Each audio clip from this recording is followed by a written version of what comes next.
Now you're thinking of a Mondrian or something that gives it some, even bad art can stick. I'm not saying any of those are bad art. Let me be very clear. Don't edit that part out. Welcome back to the Comment Lounge, a place where we discuss all things art, photography, and cinema. We are your hosts, Andy, Paul, and Joshua. We shoot, edit, and discuss photography and videos and movies all day and thought, why not bring our daily debates to you?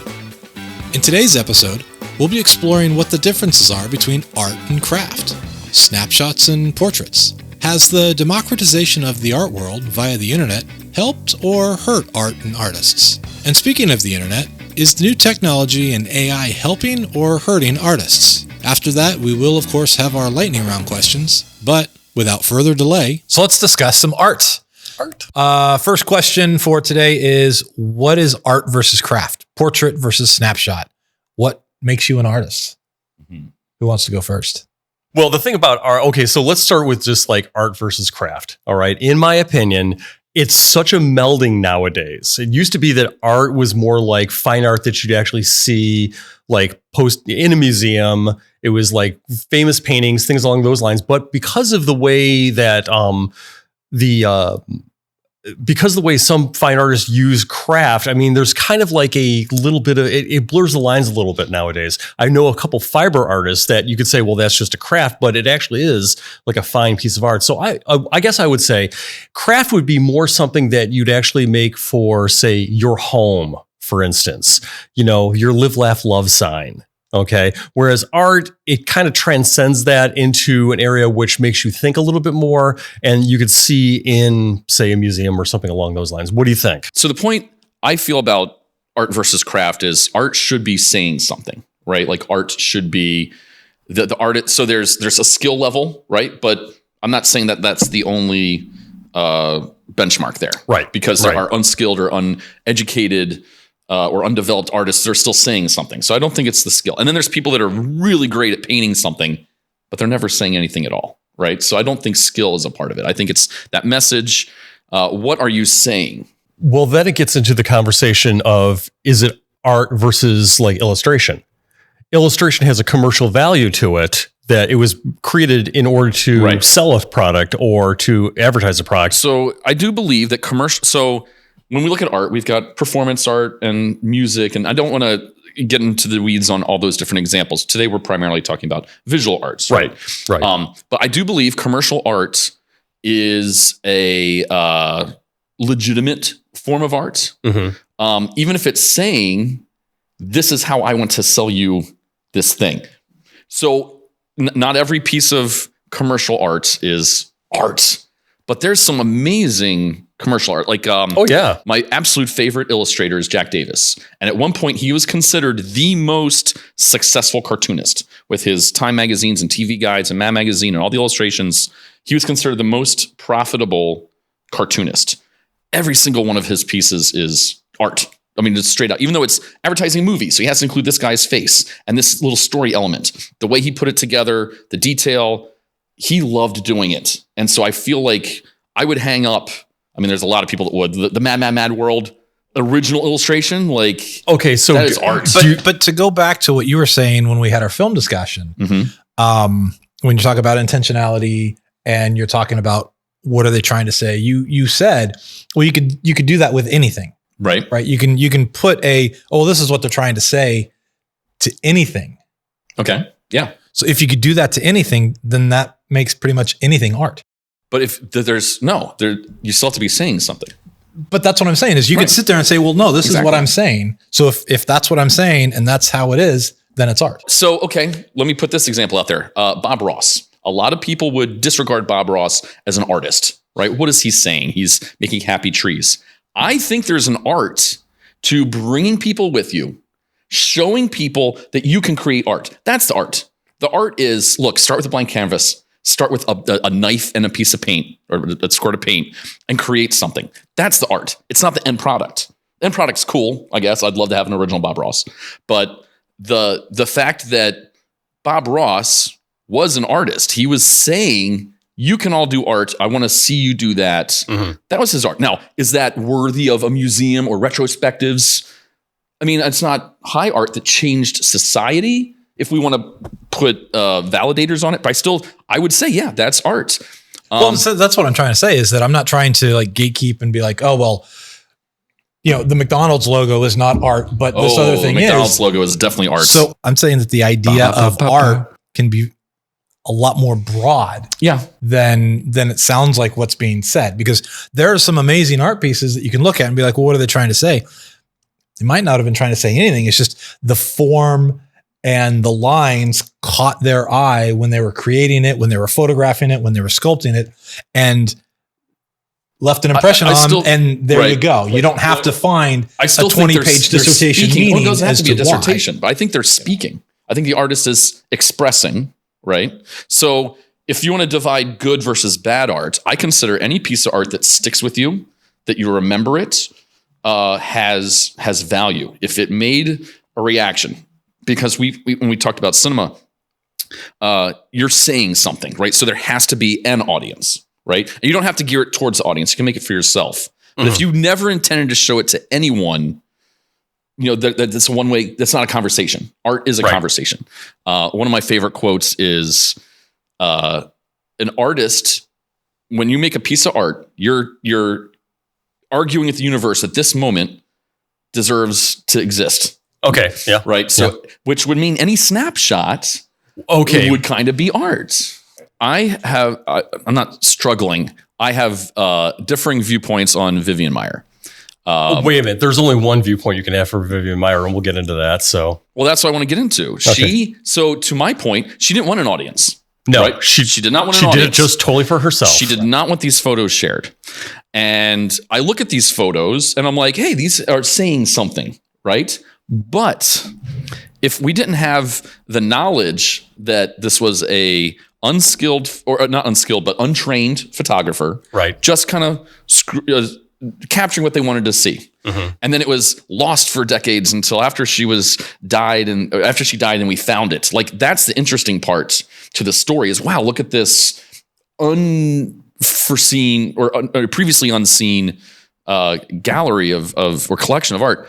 If you didn't have any of that, I don't think any single one of those photos would really stick in my mind, and I would keep going with it. I would totally disagree with that. Yeah, I disagree. Yeah, I mean, because she helped kind of, even though we didn't see stuff until way after, she kind of helped the design and define what street photography is. Yeah, I would say that if you took an example of probably about 90% of her photos, it falls along the classic, these are absolutely beautifully composed street photography. Now, is it art? Yes, but she made it for herself. Right. And it just ended up getting a huge critical reception. I mean, I will say that the critical reception off of Vivian Maier when it first came out was just amazing. And she is considered to be one of the best street photographers, along with Lee Freelander, Joel Meyerowitz, a bunch of the others. And the work's very comparable in a lot of ways for composition, subject matter, things along those lines. But I think it has to do with the composition, the way that it was printed, that it looks very graphic. I think that stuff really translated through with Vivian's work. Yeah, I don't think her work is held up on a different level because we didn't know about this person and it's this untapped talent and it was discovered later. I don't think I don't think her popularity posthumously is because of thousands of photos that people didn't know existed. And so she's just being lumped into that. I think it's because they looked at it and was like, wow, this was how did someone like this not get on our radar? How did someone like this not get the attention they deserved? Because she didn't want it, right? But that she was such an anomaly in that. So I think her work is amazing. Issues with her art, but I'm saying what I remember. If someone says, "Hey, let's talk about Vivian Maier," I remember or think about that the story behind the story and the circumstances. If I had a book of hers and flip through, I'd be like, "Hey, that was cool. I like that." But that's not something I would revisit. It didn't stick with me. It didn't like didn't ring my bell or wiggle my strings. Street photography usually stick with you? For me, no. I don't. So that's a personal thing. Yeah. I like so many other things than street photography. Right. So street photography is not your style. It's not my style. And I recognize there's great street photography out there. There's great street photographers. It is not, and I don't want to discredit its value, but it's not. It's like it's not something I indulge in. Yeah. I don't enjoy shooting it, and I don't really enjoy liking So going back to that, art also becomes more personal then. Right. And if art sticks with you, it's art. I think if you ask, we get this all the time when we talk about art. Somebody invariably goes to the contemporary modern art movement and says, oh, they're thinking of a Jackson Pollock. And they're like, oh, my baby sister could have done that. And it's like, A, she didn't, right? Pollock did. And 2, you're still thinking about it. There's great pictures that you've seen. Expertly masters of their medium. You're not thinking about that one right now. You're thinking of a Mondrian or something so that gives it some. Even bad art can stick. I'm not saying any of those are bad art. Let me be very clear. Don't edit that part out. But bad art can have a reaction. Very true. Or art that you don't like. How about that? Do you feel like if you looked at street photography, that's more of a snapshot to you? It's like, oh, that was just there. The guy captured it. There's a little bit of that, but no, people have the intention. They're trying to say something. Right. Yes. Whereas, we're all at dinner. Let's get a quick selfie. I don't consider that art. We want to remember this moment. So a snapshot's more of a record of what's happening at the time rather than putting thought into it to actually produce something that's going to be lasting. Right. What's the difference between a snapshot at the cherry blossoms and a portrait at the cherry blossoms? Like what? Okay. So to take it to one level, if someone's taking a snapshot in the cherry blossoms, it's because they wanted to prove that they went and did the thing that everybody else is doing. I'm not saying that's the definitive, but that's one of the aspects, right? If you're taking a picture, like when people take selfies at funerals, it's like, I was here, right? They're trying to say, I was here. You've never seen that? They make fun of it all the time. No. Kids these days are going up to the casket taking selfies, and it's considered so disrespectful, but that's how they record that they were at something. I find it distasteful. I really feel old. You do find it distasteful. Yes. So we're all in agreement. Incredibly distasteful. Okay, so, I mean, you at least get in the casket with the person. Right. Kind of put your arm around them. Where's the bony hand? Chilling with my homie. Oh my God. So don't do that. No, don't do that. When I take a portrait in the cherry blossoms, I'll tell people, hey, let's do your portrait, at our work studio. Let's do our work portrait, right? But then we'll be like, hey, let's go do another portrait out in the cherry blossoms because it says Washington, D.C. It says this is the time of year. We made a moment out of it. So if someone's out there and they do a selfie, right, and they put it in portrait mode, sure, and they throw some filters on there, has that snapshot become... that snapshot of a selfie become a portrait that you would put in the same category as the portraits that you do out there? Because of the intentionality. I say yes. Yeah. Yes. But they're just not there yet, which is great. The person that goes out there and thinks about their composition, thinks about their filters, they know they want to get better. Maybe they're not actively getting, but they know that they've got something that they're trying to say and do. And so there's intention there. And I would hate for that person to feel like, oh, that's not art, and then put it aside. I want that person to be like, you know what, I like this. But then I saw somebody else's, Andy's cherry blossom photos, and they're like, that looked like the green screen. Why are these different? What am I not? Maybe I'm asking a lot of a photographer. I think I budding photographer. Yeah, no, that's good to hear. That it's my opinion's okay by you. It's good to hear because I know how protective you get about, especially like the cherry blossom stuff. That if someone was out there doing a selfie, that you would be like, yeah, okay, yeah, that's all. And I'm glad that they're doing that. And now, would I pay them for that piece? Would I want to see it a second time? Probably not. But maybe that becomes their kid's favorite photo in 20 years. One way I could actually sum it up one way I could sum it up in between like a snapshot and like a fine art photograph in this whole aspect of things is, and we all do this. Whenever we actually set out to do a photo, there's a lot of visualization about what we want the end product to be. Whereas a snapshot is like a quick click. Right. And if you do a quick click, I mean, sometimes if you're walking and you see something and you're like, I know what that can be. Then you take a picture and you work towards that process. Whereas if you're just taking a snapshot, hey, we're just taking a quick snapshot. You're not thinking about what the final product is going to be. I've got one example, but I want to make sure what I'm about to say isn't about my envelope. Oh God. So I love photographing birds. Is it a bird? I don't need to know. Okay. I love photographing birds. That was something I really kind of delved into during the pandemic. Some people take snapshots of birds, right? Oh, hey, look at this bird. A bald eagle landed on my car, right? Snapshot. But when I see a bird, every single time I'm thinking, what's the best? Do I wait for them to turn around maybe or look at something or take off? I want a portrait of that bird. I'm trying to treat the bird as a human subject, like I'm photographing that bird like I would a person. Or are you treating humans as birds. It's all that stinking bird seed I keep throwing at people. It doesn't do anything. Pelts them in the face. Anyway, sorry. Go ahead. So yeah. So to me, that's how I kind of look at the difference. I'd love for people to keep taking snapshots. I would love for people to continue getting stronger. I say a good artist is someone that learns that they're not done yet. Like, that's one of my gatekeeper things. If you think you're the best painter ever and you're never going to ever learn anything ever again, I think you're crummy as an artist. Maybe you're skilled, but a good artist is like, you know what? I can constantly growing. And to me, that's one of my draws to photography. It's like, you know what? I can get better. And then there's sports photography and live performance art and the studio and the abstract. And I love that you cannot become the expert at all photography and not learn anything else.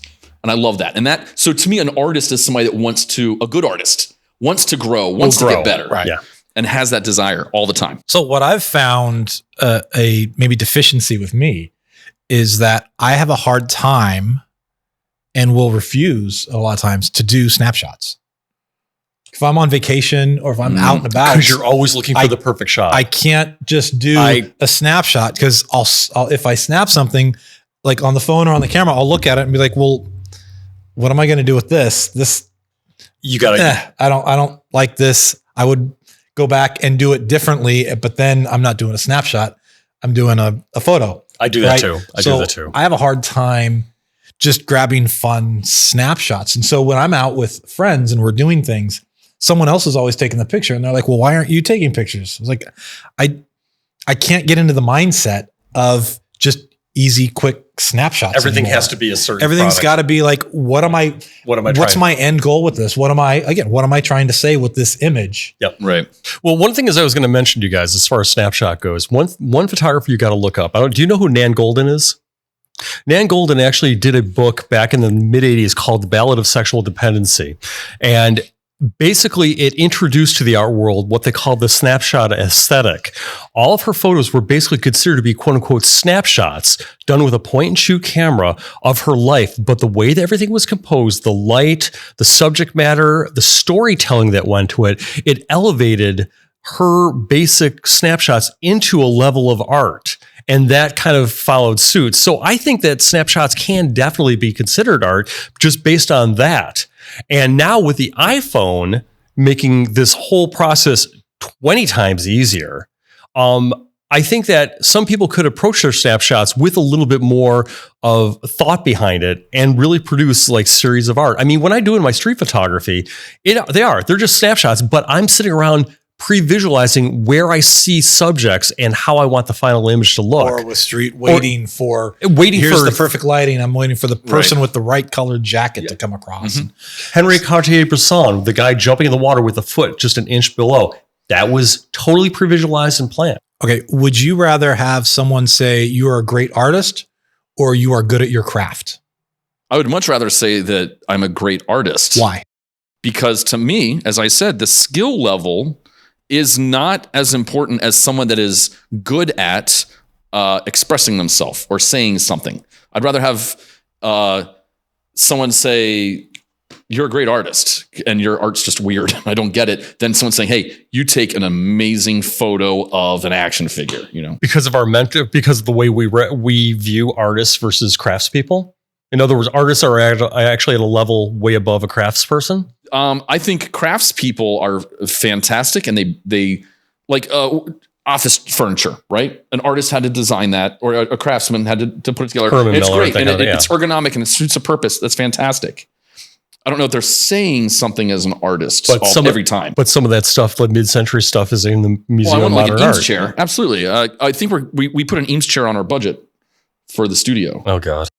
Oh, I'd rather be called an artist. Okay, so if that's the case, then how come when we see or read interviews with sculptors, painters, photographers, cinematographers, directors, they're like they're at the top of their craft. They're a master of their craft. They're a master of their craft because they're good at saying something. Okay, so at that point, there's like, why would it be bad to be like, you're amazing at your craft? I don't mind that somebody said that, but Yeah. if that came at the sacrifice of not being viewed as a good artist, I feel like I don't had to think pick it's one or two. I don't think it's fair to look at if someone came up to me and said you're really good at your craft. I would consider that a bigger compliment than being called an artist. Because I think in my mind, the idea of being able to analyze the quality of someone's work within a craft takes more knowledge of that craft and what it takes than just being able to call someone an artist, especially if we consider that a lot of things can be art. But I think it takes that extra knowledge to go, you know what? Yeah, you're an artist, but you're really good at your craft. So I would take that as a higher compliment. Well, neither one. You need more knowledge to be able to make that statement. In my head, neither one bothers me. So that'll be my last word on that. And I would say that neither one bothers me, but once again, I'll go for the artist because I feel that sometimes the art touches people in a different way than a craft does. And I feel that, by producing a piece of art that makes people feel a certain way rather than, hey, this is a really good, craft piece. I feel like being an artist would be, in my opinion. Well, again, not craft piece. I'm not talking about the end you're product. I'm talking about the craft as in your skill level and stuff like that. So with that in mind, we're going to, in between each session, we've got these 3 envelopes. One of them has a photo by me. One of them has a photo by Paul, and one has a photo by Andy.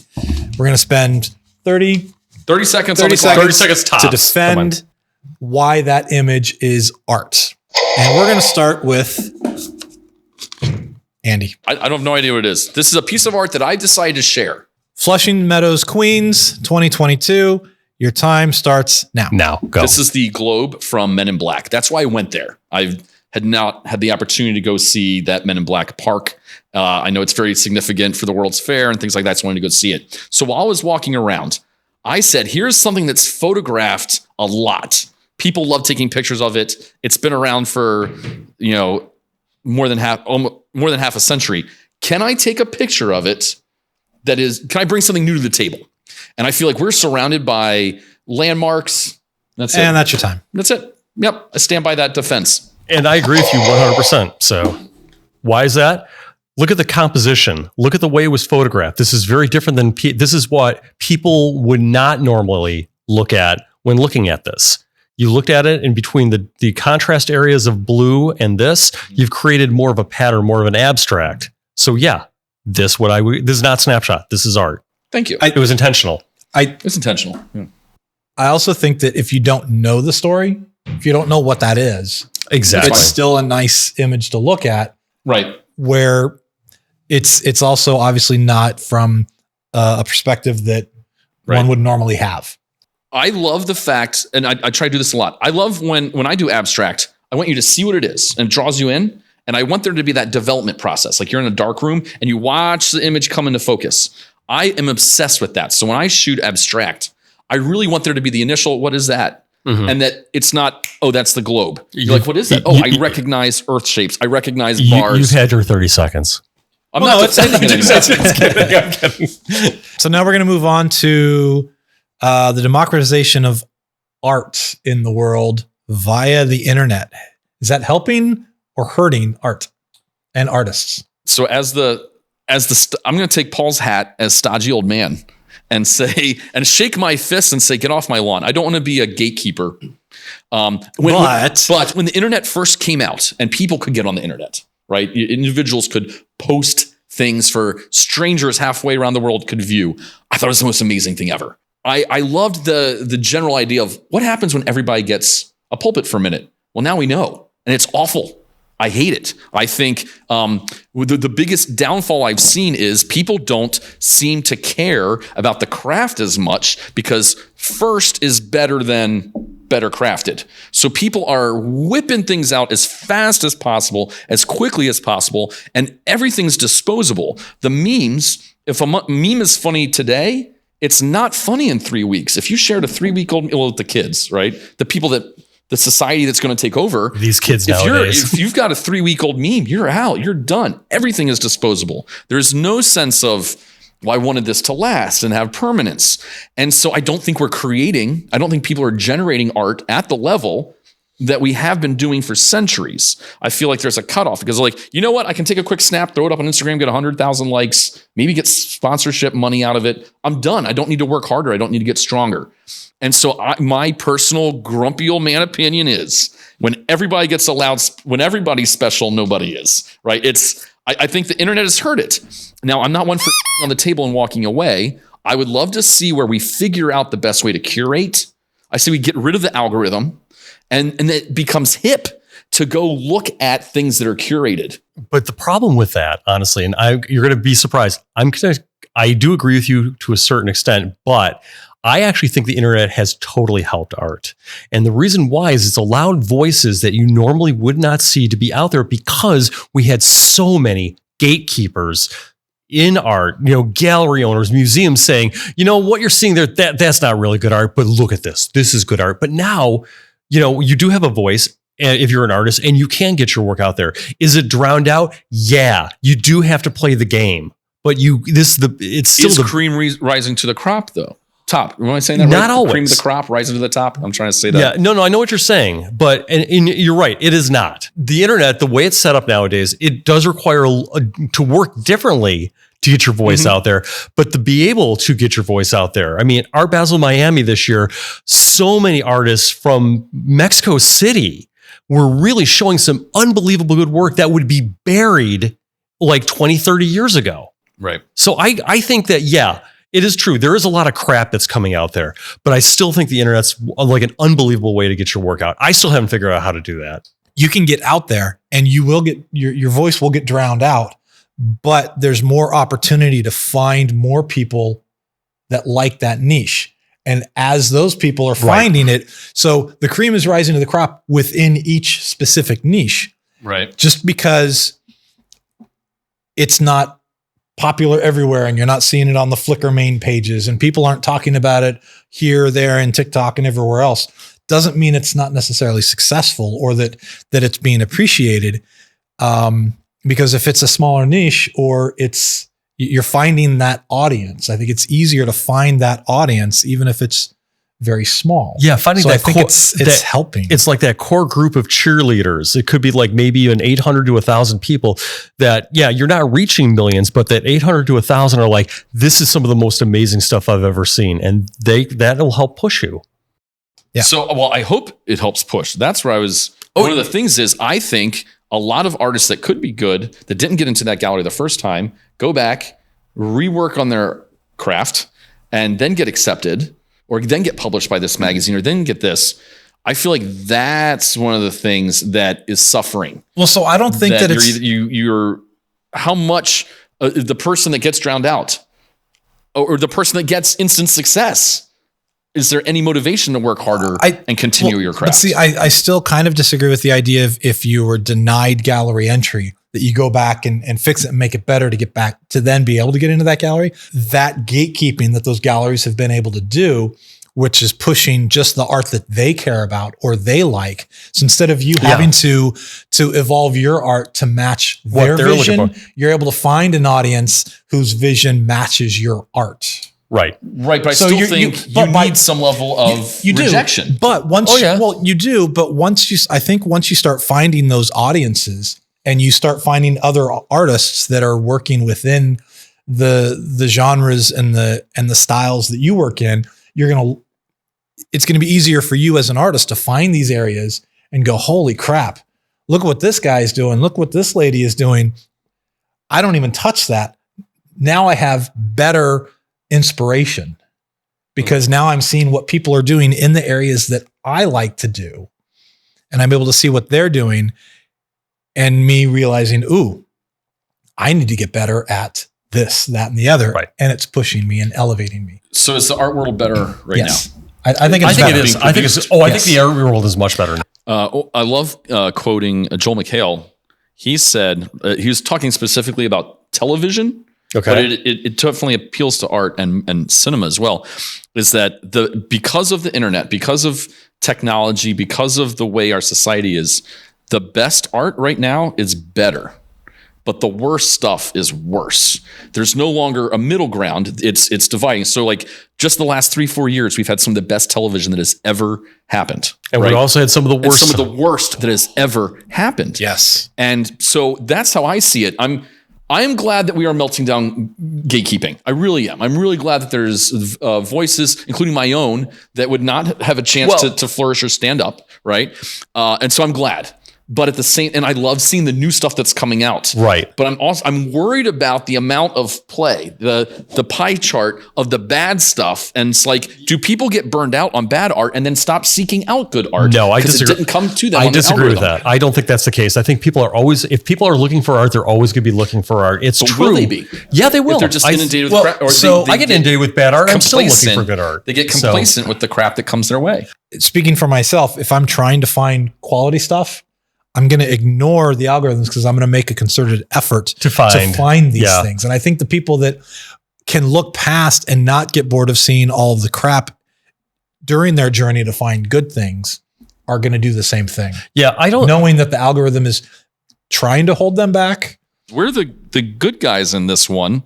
I don't think society or the art consuming society is as motivated as we are. We're not outliers to 100%, but we're in the minority. I don't consider social media and the algorithms to be an indicator of art. It's more of a high school popularity contest. It's always going to be at this point. Totally. We don't go to galleries anymore. We do. But a lot of people do. Person's like, well, I've got enough via the algorithm. I'm not seeking it out. I think that the numbers are dwindling. The people that are going to be searching these things out are going to be artists, right? And so if artists are finding artists and you're seeing each other's work, I think that's going to be a bigger motivator for you to get better when you see other artists. If you got constructive comments from another artist, like, oh, I like this, I would have maybe done this differently, here's an example, you're going to be like, oh, you know what? I didn't think about that. Or, ooh, that's a good idea. I might try to incorporate next time. So I think, it's going to be harder for the general public to find your stuff. But I think it'll be easier for artists to find your stuff. And I think that's where somebody grows. I hope so. That'd be great. Me too. That's a great positive outlook. And I struggle with keeping that. Like it's easy to be pessimistic and not keep fighting the fight every day. And it's easy to be kind of like, here we go again, but that being said, I'm going to keep doing it. Oh yeah, and as long as other artists are also trying to grow and get stronger and fight, then that's great. I'm not chasing the likes for validation. I'm chasing views, knowing that, it's still worth it to put the time and effort into it. In other words, validation. It's kind of like our discussion about the Oscars, that it's breaking through the noise and breaking through that algorithm to where people can see it, whether they hit the like on it or not, whether they comment on it or not. My favorite thing in brick and mortar rental stores was staff picks. Brad says, watch this. And it's something I'd never heard of. And there's no financial motivation. He's not, the 16-year-old kid's not getting kickback from some studio for pushing it. He just thought it was really weird and wanted you to see it. That's something that I want to see more of, is a human being curating and pushing and helping guide us. Oh yeah, totally. Bookstores, I do that a lot with bookstores. Staff picks, like an influencer. No, because they're not getting a kickback. Like influencers are paid to do this. You can't trust most influencers just to give you an honest, straight opinion. No. It'll be okay. Defend your art. You get to choose whether it's going to be Paul or me, because you went first. Number 6. Paul.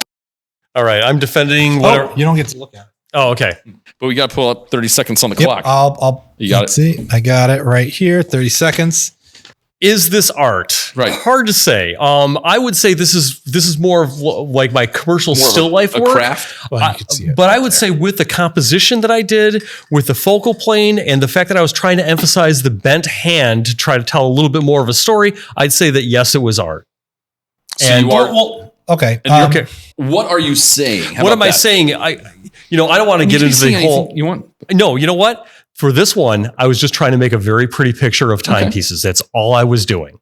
Okay. And I wanted to do a composition where I actually had this bent thing, this bent watch hand showing that it was kind of like, the decay of time. That's a real reach that artists would say, by the way. I'll allow it. Yeah, no, I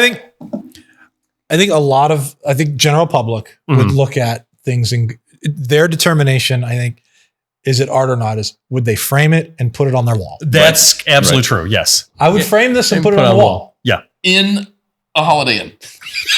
Well, yeah, that's just Actually, I think that could totally appear. I think I saw this at the A-Loft in Muskegon. I'm not trying to I hope that it doesn't come off as offensive. I think this absolutely would work in settings where people would hang apart, like a hotel lobby or something. I would consider that art. Yeah, I would consider that piece art. Kudos. Because there's the lighting intentionality, there's the shallow depth of field, the color, the layouts. Everything I do is art. There's no snapshots in my life. And that right there is a snapshot of Paul's life. And when Paul, I was going to say, when Paul passes away and we're in charge of the biopic that goes on the thing that's we call a snapshot of an artist. We're going to get the last laugh. Son of a bitch. Tashin's latest release. Right. Paul Wood, snapshots. We're just counting down the days. Yeah. Hours. We're counting down the hours. I'm going to croak as soon as this is done. All right. So third elements, technology in general. We talked about algorithms a little bit. Right. Let's talk mainly about AI. Is AI helping or hurting?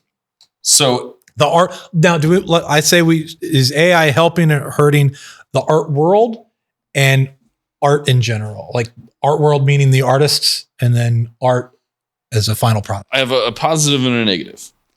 I also include the Adobe tools that allow us to clean up items, right? Okay. I have found just amazing new life in old photos that I've taken using AI to clean up noise. These are photos that I really liked it, but I didn't find it was my best. I wasn't presentable. And so AI is able to map and the content aware, removing blemishes, removing trash cans, removing leaves that are out of the way. It's allowing me to do things faster and better than I think I would have been able to do unless I focused on that nonstop. Yeah. So for me, I like AI tools that allow me to clean up original pieces of work. So in other words, you're saying AI does help. AI tools help me make art. I think when people use AI to not use an artist, it's hurting. So there are people that say, you know what, I don't need to hire an illustrator anymore. I'm going to type in the elements I want, or AI generated logos. My degree is in designing logos. I've got a bachelor's degree in designing logos. Am I the legend at it? Probably not. I don't think I'm legendary at creating logos, but a lot of times I've seen advertisements for $5. Type in your name and what you're selling, and it'll generate 50 logos, and they're all stock, right? Like they came from somewhere. I mean, that's how we got the Comment Lounge logo. Oh, son of a bitch. But there are people using AI tools to avoid using an artist whatsoever. And I think that's awful. Like it absolutely disgusts me. Now, not only for our livelihood, right? Like I'd still like to have a job and still be relevant in 10 years, 20 years. Is that even possible? But if everybody's like, oh, we'll just have AI generate all the imagery, there's very little that we then bring to the table that people want to look at. I can still make a beautiful picture, but if somebody else made that beautiful picture via AI and nobody cares. I'm going to disagree with you 100%. I think it actually is all the way across Wrong. the board. It's helping. Now, AI, I view it as just another tool. When photography came along, painters were pissed off. Painters were like, this is going to destroy the painting medium. And it didn't. It's just another tool to add the repertoire to create, to express yourself. And AI is the same way. Are we inundated with it right now? Yes. Is it some of it repetitive? Absolutely. But I think that there is an art to try to get the AI to produce kind of what you're looking. So I think that it's just a tool. And if you view it as, is it a threat? Sure, it can be a threat, but I think it's just another tool in the big grand scheme of things just to create art. I think it's a threat that needs to be taken seriously, though. Well, yeah, I mean, I don't think we can disregard it. Well, I hate to say it, digital cameras could be considered the same thing. When I was back in the day when digital came around, we're like, this is going to revolutionize things until the first inexpensive digital cameras started coming out that were just as good as the stuff that I was using to produce work. You know what? The market evolved and I had to evolve with it. I would like to think that AI right now is a fad. One glimmer of hope, I actually do have something optimistic to say, is you look at the onslaught of CGI imagery in cinema and flicks. Everything was CGI, right? Phantom Menace. Everything was digital, and then there was backlash to that. Now movies will brag, like Oppenheimer brags. There's not one single digital effect in the entire American release of this film. Not one digital image. It's a bragging point that we've gone back and we use puppets or animatronics or pyro or squibs. We're doing it for real, and I'd like to think that there will be a backlash to AI generated imagery. I think there already is. I think that some people are looking at stuff and saying, oh, well, that's obviously AI. And you could tell kind of what's AI now and what's not. We can right now. But it's going to eventually get to the point. Rapidly, the hand thing is gone. I remember when AI first came out, you could tell that you're looking at something fake because it had too many fingers. Mm-hmm. Now all the AI I see is the perfect number of fingers. Yep. There's zero issues. You can't fight that. That's just the way it's going to go. I think AI is helping create art, but not artists. Oh, definitely. Yeah. You're not an artist because you typed in some words into the thing and picked one image out of 24 that pops up and you're like, oh, this is closest to what those 5 words that I typed are. That's not being an artist. I agree with that 100%. But I do see the value in an artist going to some of these prompts, typing in, like they've got a concept in their mind, typing it in, getting some ideas, and then taking those ideas and going, okay, I like this element. I like this element. I like this element. I'm going to create a painting based off of these elements. But what percentage of people are doing that or being like, well, this is already done? I think only. I'm just going to turn that. I think very few. I don't think a lot of people are doing that, and that's why I'm saying that I think it's a tool that artists can use to improve their own craft. But like I said, with the denoising and exactly, some content aware. But there are people right now though that are actually they're actually advertising themselves as, I can get the best AI images out of you by what I can enter into the algorithm to produce it. I think it's what's happening is we're creating I don't want to say generation, but a swath of people who they think they're more artistic than they are. Because what you can do now is you could take a picture of someone sitting on a park bench and be like, oh, you know what? They're sitting at the very edge of the park bench. I want them to be closer over. So they just grab the person and they slide them over. Or, oh, this person jumped up holding some balloons. Oh, they were only like 3 inches off the ground. I'm going to make them much higher off the ground and put a smile on their face and do this and do that and all of these things. And so that's creating a false idea of an artistic ability, in that people are going to look at that and go, oh, can you come take pictures of me doing stuff? Right. And then when the end result isn't the same, then it's like, well, wait a second. I thought you were a photographer. I thought you were doing these things. And we'd love to witness that smack in the face of reality. So I'd love to witness that. So I think that I think AI and technology is helping an artist improve their craft by showing them opportunities or giving them some of the extra tools like the denoising and stuff like that. But I also think that it's hurting those would-be up-and-coming artists that haven't yet taken the time to create at least a foundation of skills. Right. To know, okay, how can I fix this in camera first instead of just always fixing it in post? I did photography in college, and it was all black and white developing, and it was, a folding chair falling over a chain link fence at a 45-degree angle, all that, train tracks, lots and lots of train tracks. So anyway, I got out of college, and I was pursuing graphic design as part of my career. I didn't take a lot of pictures because I had to develop film, and all this. So when digital cameras became available, where you could shoot endlessly and get instant feedback. Oh, this is underexposed. This is out of focus. You could fix it right there on the spot. Yeah. Because I was given the opportunity to just keep going. I was able to reach hurdles quicker. Yeah. Yeah. And because of that, I know I've got incredible patience, and I'm known for my patience. But my patience wasn't tested nearly as much because I had instant feedback and was able to grow from it quicker. If I was learning all the things I know now, but with traditional methods and a budget, I wouldn't be here now. I'd be many stages back, and maybe I wouldn't have found fulfillment in it. So I do like when technology definitely kind of can help you out. But again, as artists, we recognize a tool as this is a positive. How can it make me stronger? There are non-artists like, here's a tool. I don't need to hire an artist anymore. Right. I can get shortcuts. And that's the evil part I don't like. Well, that was the evil part that made me lose a lot of the Wegmans work, besides the bad incident, was the fact that we were doing, say, a product shot with film, Polaroid, processing, everything. The total price was $80 per shot. Then you get somebody with a Canon Rebel that actually comes in and says, I'll do it for 20. Right. And then it becomes a budget thing more than an art thing. Yeah. That's a whole other discussion right there. Being for a future podcast of pricing and things like that. And value. And valuing your art, valuing your time, and devaluing an industry. Technology, if approached properly as a tool. Oh, definitely. AI most definitely. approached as a tool. I mean, as a tool, yes. Yes. And so I think it's going to help people grow in their abilities. Mm-hmm.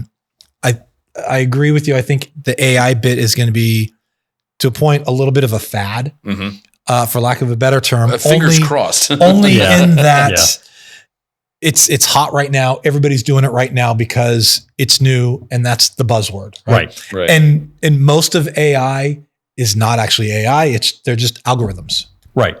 There's no artificial intelligence. It's just feeding information into an algorithm and getting a result. Right.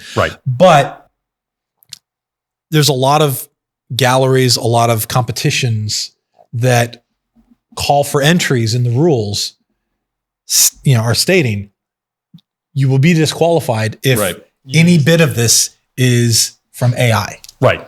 And I find that to be fair, especially, if you're the gatekeeper on that, definitely. You can be. Yeah.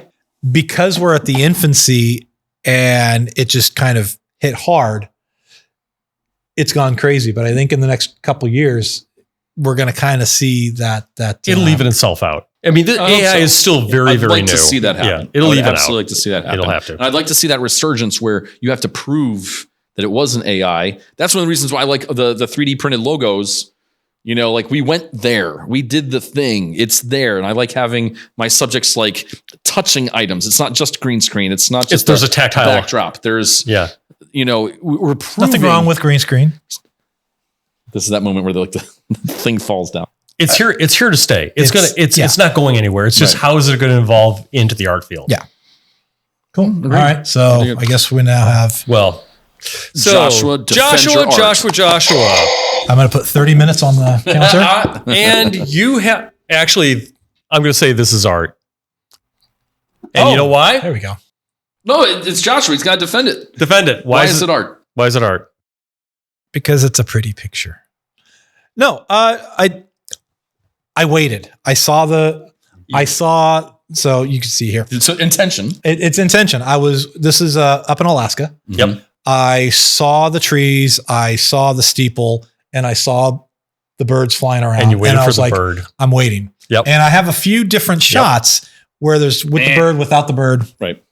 But no, I agree 100%. To me, what's striking is the composition. Yep. The diagonal line the use is of exactly where it needs to be. The use of negative space above. The bird is exactly where it's supposed to be. The exposure and contrast is exposed. And the fact that I see intent. Yeah. The fact that you actually put that cross above the slanted horizon line and you waited for that bird to be there. That it shows intent. Exactly. And now I'm jealous you actually have a bird photo. This whole time, my drive in is I got to talk about why my bird photos are just art, right? And I had this whole...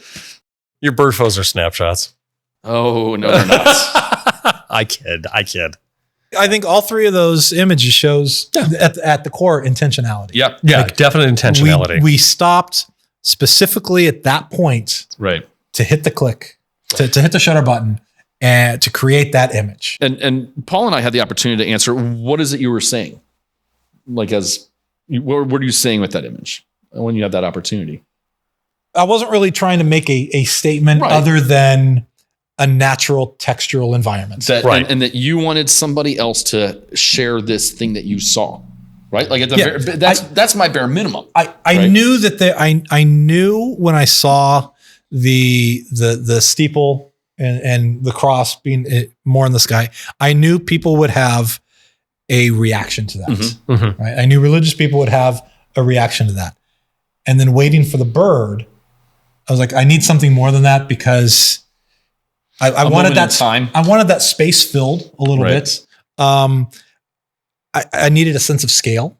Mm-hmm. Right. So having the bird in there gives it a little more of a scale, gives it some life to it. That's the only life in that image. Well, the bird also signifies that this I think it's a flamingo.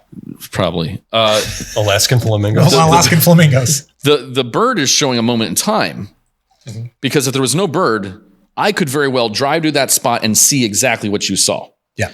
The fact that there's a bird right there means this moment happened and is no longer existing except for in this image. Very true. So I think that's very significant to have something that was, you caught the right, the moment. Cool. We're going to do a lightning round. Let's do lightning round. round. All right, let's do lightning round. So I'm going to hit with, do you want to do the known question first or the unknown? Oh, I'm excited for your surprise. All right, so we'll do the unknown question first. Oh, Joshua's surprise. Who is, and shouldn't be too difficult. Who is the photographer that you would, that is like one of your main inspirations for work? That you will be like, you know what? I want to get some inspiration. I'm going to look up this person. Who is it? Oh shit. It varies from month to month. Right now, I would say it would be Joel Meyerowitz, because that street photography thing that I've been doing for years. I think that his work is actually very, very strong. So I kind of refer to that. There's also another street photographer by the name of Saul Leitner that I've been actually getting into that has more of an abstract view, because I've been doing a lot more abstract work lately. So I really gravitated to him. I would photograph Toy Fair every year. I would go to Toy Fair and I'd just shoot. And I thought I was playing businessman. I was playing reporter, right? And I was 22. And I thought, I was the tits. I thought I had it. I thought I really nailed it. But then I was exposed to another photographer. I'd like to put up his name later. Preston Utley. And, but he also shot Toy Fair. And he shot it for the TIAA. So it was the official event photographer. And I was like, he let me know that I blew it. Now his job was a little different. He was trying to capture a little bit more of the essence of the event, where I was trying to capture products that were coming out. But the way he shot, slimmed up the field, or the moments he got, we were at the same exact event, the same exact days, with very similar missions. And it smacked me in the face that I blew it. I was not stretching at all. I wasn't looking at things correctly. And that photographer in particular is the one that Preston Utley punched me in the face and changed me to what I need to do. Andre Cortez. Andre Cortez is Hungarian photographer. Yep. He did a little of everything. Yep, he did. I like doing a little of everything. But I mean, he did some fine art nudes that are amazing. He did some street stuff. He did stuff from his balcony. Yep. That is just amazing. The fact that he didn't really limit himself to one style or genre, right? Is just kind of inspiring. I like doing this and this and this and this, but I've got to really focus in to really find my voice on one thing. And seeing his work kind of let me know, no, you don't have to. If you find your voice and you develop your style, it's not going to matter what you're shooting. People will be able to pick that out, right, and see that this is an Andy Jones piece, right, or this is a Paul Wood piece, right. And so it just kind of reshaped my world. All right, so that's that one. The second question is, what is a piece of photographic gear that you have not acquired that you wish you had? it's a piece that you've like never been able to, for one reason or another, get your hands on, but would love to. But it has to exist. It can't be, like I was telling Andy earlier, it can't be a 16-ounce 1600 millimeter lens, right? Okay. It's got to be an actual physical thing. So, Andy, what's the one piece? The Fisher-Price PXL 2000. That was the toy camcorder that recorded images directly to audio tapes. Yeah, and, I remember those. They're expensive in working condition today. Yep. But they're artsy. They're so goddamn artsy. And I love, it's also very limited and specific though. Like the JVC, the Marty McFly camera I got, brings a certain aesthetic that's very general, VHS, 80s. The PXL is even more crunchy. Oh, no, I know. It's very specific. And so if I had to pick one or the other, the amount of use I would get out of using it, because I want it in working order, would be the JVC, which I did get. So one of these days, I'd love to have the PXL. I love the fact that it was one of those very early tools that got people shooting video, right? It was a toy that makes art, and it's a very hip, sought after tool. So that's mine. Okay, I'll go. Go. A camera that's been converted for infrared. I would love to get a camera converted for infrared. I haven't done it because it's hard to take the idea of buying a camera, to rip out elements of the guts, to then put other stuff in there and potentially ruin it. Right. At the same time. And using an infrared filter is not the same. Right. So I would love to have a camera for just infrared shooting.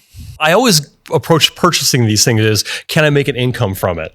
And I don't buy stuff just on a whim. So the one thing that I would get right now was just released in the past 3 to 4 months. Does it begin with an H? Yeah, I think it begins with an H. It does begin with an H. It's the Hasselblad 907X100C body. Back, I should say. For when he's watching those 3-hour movies on his trips to Rome. Right. The Hasselblad. Hey there. From the previous podcast. Right. The Hasselblad back, it's a 100 megapixel digital back that can go on the back of my 500 cm Hasselblad. So I can actually have a medium format system using existing gear, and I can take the back off, put film on if I want to, but utilizing some of that medium format stuff that I've acquired that is really unbelievably good in a new sort of fashion. I would love one of those new Hasselblad backs, but that's like $9,000. So I got other things I need to purchase. So join our Patreon. Help me. Hey, I think each one of us plug your Instagram that you want people to go to, and we can put it down at the bottom. You don't have to spell it out. Put it right there. Right across the top. To go to mine, it's Paul Wood Studio. Nice and simple. That's a long name. Paul Wood Studio. Nice and simple. Paul Wood Studio. Paul Snapshots. We're going to put each one of these Paul. Snapshots by Paul. I'm going to put Snapshot on all my hashtags from now on. Hashtag YOLO. YOLO. Joshua M. Hoover. Mine is Age Owns. Good thing we have that spelled out so you can see what it is. I'm going to do that in crayon. No, you should actually. Comic Sans. All right. So I think that brings our episode to a close. I think it does. We need to wrap this up. So make sure to give us a like and subscribe so that you are kept up to date with future episodes. Please join we've got a subreddit. We've got the comment section below on YouTube. Probably have Facebook, X, all the ways. If there is a way, we would love to hear from you. What is art versus craft? What makes an artist? What is the impact of technology, both digital and AI? What do you see the future? What did we get wrong? What did we get right? So that's our episode. I've got a Canon camera. I love to take a photograph. Mama, please don't take my Kodachrome away.